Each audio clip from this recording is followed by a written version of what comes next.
Please, if there's any audience, well, I should be standing for it, you, not you standing for me, but thank you very much. Good afternoon.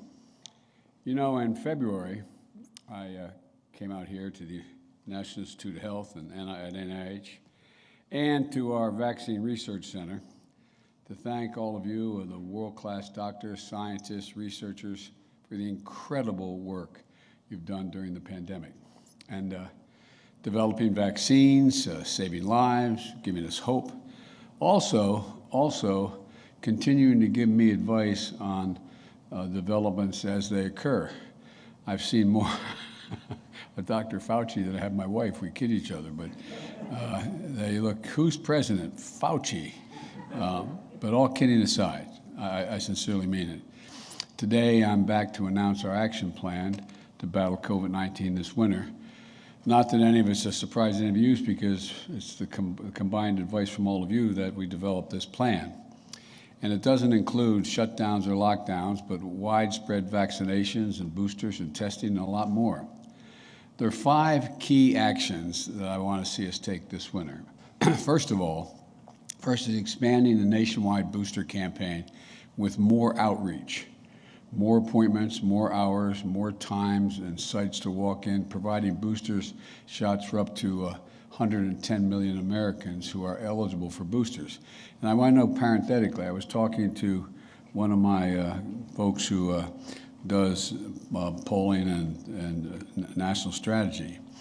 And he said there's some evidence in one poll, I won't mention it because I'm not positive of the number, I was told this as I was leaving the White House, that there is an expectation that 30% of the non-vaxxers said under no circumstances would I get a vaccination, because of the new variant, are now saying I'm going to get a vaccination. So we hope that's true. I hope that's true.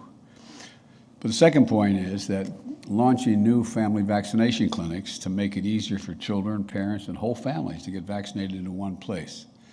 And new policies to keep our children in school instead of quarantining them at home. I'll talk about the detail of each of these in a moment. The third piece of this is making free at-home tests more available than ever before and having them covered by your private insurance plans, available in thousands of locations and available at community health centers and other sites for the uninsured who don't have insurance. 4, increasing our surge response teams that our doctors, our nurses, I know people in this audience know incredibly well about what a surge team is, but medical staff into communities with rising cases and overburdened hospitals and short on personnel. And by the way, they make a gigantic difference. The governors, Republican governors as well as Democratic governors, contact me when I go into their states, talk about thank you for these surge teams, because it really makes a difference in some communities are hit so much harder than others. They just, they just can't make it without. And what we're going to do, I'll speak to this in more detail in a second.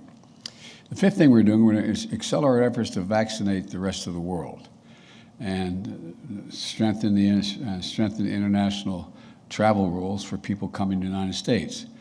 My plan I'm announcing today pulls no punches in the fight against COVID-19, and it's a plan that I think should unite us.